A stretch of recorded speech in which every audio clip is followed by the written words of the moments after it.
So this commenter said that in the Tower of Babel, God divided languages and tongues so that they could not reach even him until this day.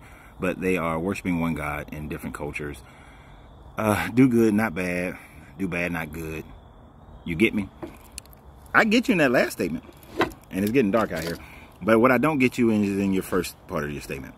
You see, the Tower of Babel, first of all, you got to look at the fact that in the Hebrew, it became Babel to mean confused languages, whereas the actual name Babel from Babylon meant gateway of the gods. That's what Babylon means in the Babylonian language, the Akkadian, and all the Sumerians and anybody else that comes from that grouping.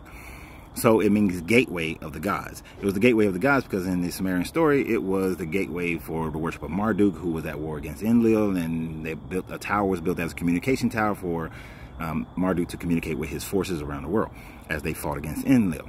So, but you have to go read the Sumerian to understand that.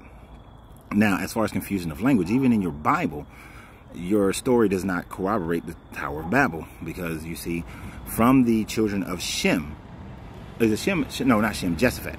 From the children of Jeshaphat, when you look at his births after that, the chronology, it tells you that his people became the seafarers, and those seafarers spoke many different languages prior to a time frame of the Tower of Babel. Because when you look at the timeline of those births, and with the Tower of Babel happening around 300 to 400 years after Noah's flood, according to your story,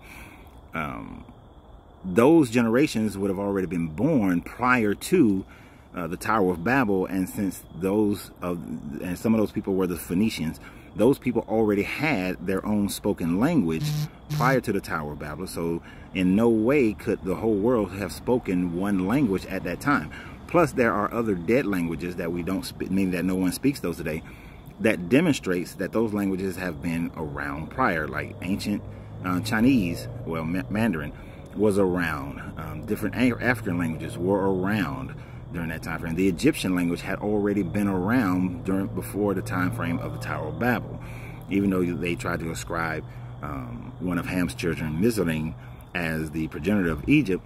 But those languages were already around prior to the time frame of the flood, since their civilization had already been around for thousands of years prior to the flood anyway. So it doesn't really hold up in your statement of utilizing the Tower of Babel. The Tower of Babel to me sounds like an old grandpa sitting on the stoop with his grandson, and the grandson said, well, all these languages come from, and he made up a story.